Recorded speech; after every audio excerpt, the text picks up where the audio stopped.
Welcome back. All right, so we have the trade deadline coming up in 39 days.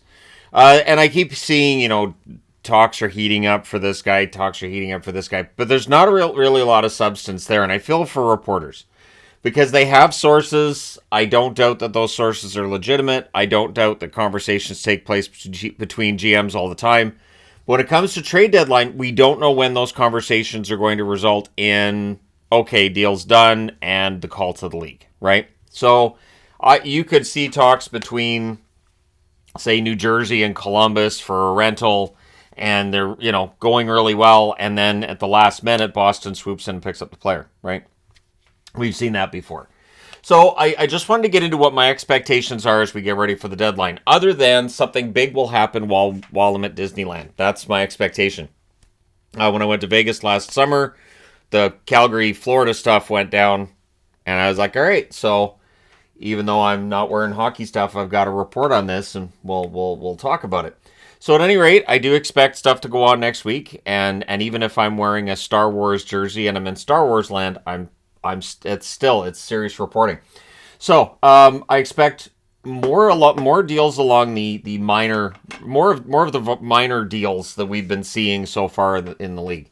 I do think there'll be a lot of trades, but I think there's going to be a lot of shuffling of the deck. I think there's going to be one defenseman for another defenseman where a team feels like maybe this guy's better offensively than the other guy, or this team wants somebody more defensively responsible. I expect minor deals at the deadline, and lots of lottery-protected picks. So we look right now at Florida, right?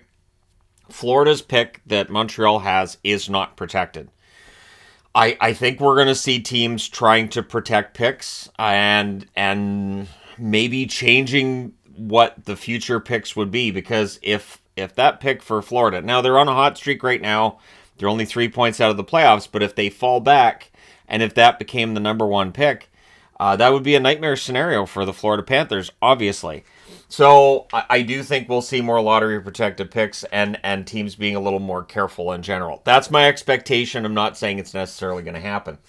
Unexpected destinations. So this is kind of what I alluded to at the start. You will hear a lot about a player being tied to a team, and this looks like a really good fit.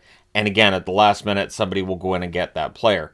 Sometimes it will be a rival that will get that player. So if New Jersey and the Rangers are after the same player, maybe the Rangers are after that player to make sure the Devils don't get him. We've seen that at the deadline before.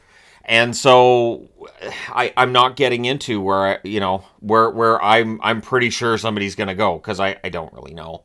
And even for the reporters, they the best they can do right now is guess where somebody ends up. It could be an educated guess. You can go by who's played together before, who has the money to make something work, and which team is more likely to be daring at the deadline. But until those trades go through. And I also expect lots of tanking GMs. I think this year's draft is something different.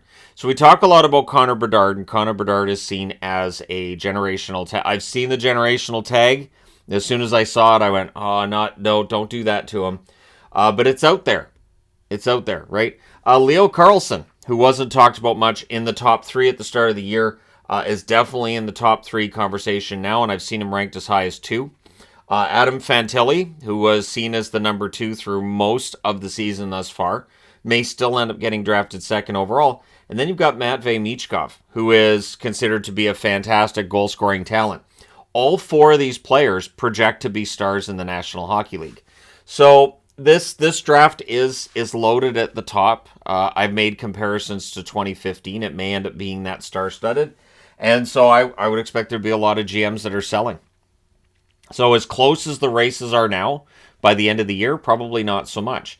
The thing is that list of taking GMs is only, I think, going to grow as we get towards the deadline. We've seen now that the Vancouvers kind of moved into that mode. I mean, they were moving that way anyways, but they're going to help it along. I think San Jose is going to end up with that as their modus operandi for the rest of the season, because these are special talents that are at the top of this draft, and it's a pretty stacked draft in general. So if your team has more than one draft pick in the first round this year, it might be a really good year for you. And I also expect there to be more hype than activity. Now, when I talk about this, there have been trade deadlines where I've said, well, that was kind of a downer. And then somebody will message and go, well, there were like 85 trades today. What are you talking about? But a lot of those trades are they trade this draft pick for this player, and that player's like 24 years of age, hasn't played in the NHL yet, that kind of thing. So they're minor deals. And so I expect there to be a lot of hype, a lot of where's this guy going to go? And there will be players who are still with their teams after the deadline. And also the other thing I've noticed that they tend to do as we get closer to the deadline is they'll add names to the potential trade list that aren't going anywhere. Every year I'll see 3 or 4 names get thrown out there, and I'll say, well, yeah, they're not actually moving. And it might be their contract. It might be that we haven't heard anything from the team, from the player that would suggest that a trade's coming. Or it just doesn't make sense, right? So I do expect more hype than activity. The one that stands out to me is Chychrun with the Coyotes. The Coyotes, it's a high asking price. I could see teams saying they can't make it work for various reasons. So we'll see, but it is more hype than activity. One thing we're going to hear a lot when we get to the trade deadline, this is going to be the phrase, don't make it a drinking game, you'll die, is one team wanted a player, but they had no cap space, or they didn't have the money. So Boston wanted Horvat, they couldn't make the money work.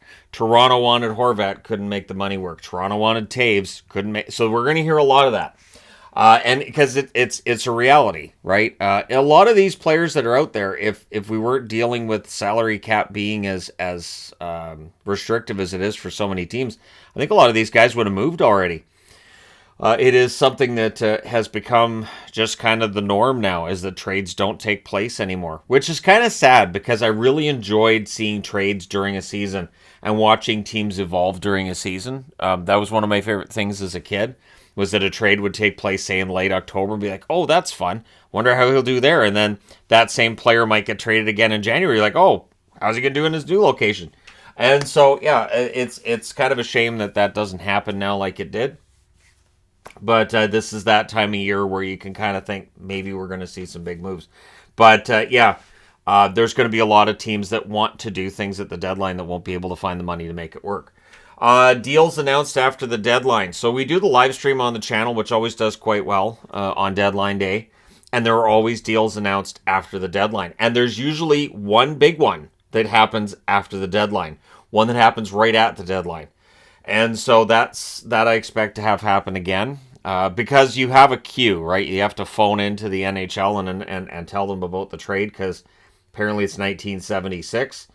But it's just one of those things where the deals get, like, why would you have that? Anyway, it's just so odd to me. Maybe they have to call in. It's 2023, man. You have to, don't they have Skype or Zoom or texting or something? Why do they have to phone? Anyways, it's so weird. But the deals will be announced after the deadline. That's going to be a thing again this year. Anyone with a high cap hit with term. Now, high cap hit depends on the team you're looking at. A high cap hit could be $6 million plus, but a high cap hit could be as little as $3 million. So if a guy has a $3 million contract for next year as well, again, depending on the team, some teams are already kind of sketchy when it comes to next year's salary cap. So there are teams that are going to have to watch what they do. They don't want to end up in a situation where they're getting a guy with term that they're going to then have to work around for next season. Term, apparently, word is out there that if a guy has a year or 2 years left on his contract, unless it's a bargain, like Chychrun, the interest isn't there, as it would have been in previous seasons. Because, again, the cap is only supposed to move up by $1 million this summer, right? So it's not giving you a ton of space there. And if you're picking up a guy with term, you don't know how he's going to fit in. There's always the players that are disastrous rentals. And there are the players that are really good rentals, too. And big names may end up being traded before deadline day. And that usually happens. And it usually happens with UFAs, too. So when we're doing Free Agent Frenzy, we're all ready for the free agent live stream. And some of the big names get signed like a week before the deadline. Like, oh, nope, he's staying. Nope, he's staying. Oh, well, we're still going to have the live stream anyways, even though these big names are off the market. Now, one thing that's changed that is the cap restrictions teams are under. So we've seen guys hit the market that normally you wouldn't expect to hit the market over the last couple of years. We may see that again this year. The big fish right now is Pasternak. I think he stays in Boston. I would be very surprised if he left.